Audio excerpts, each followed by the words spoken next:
रत्नागिरी जिल्ह्यामध्ये सध्या पावसाची संततधार सुरू आहे आणि याचा फायदा धरणांच्या पाणी पातळीमध्ये वाढ होण्यासाठी झालाय।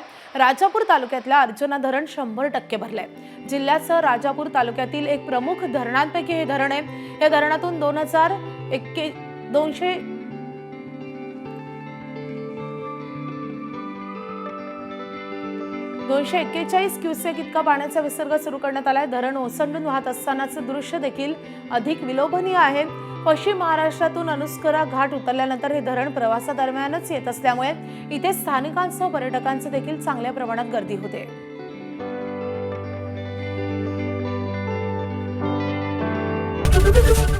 एबीपी माझा, उघडा डोळे बघा नीट।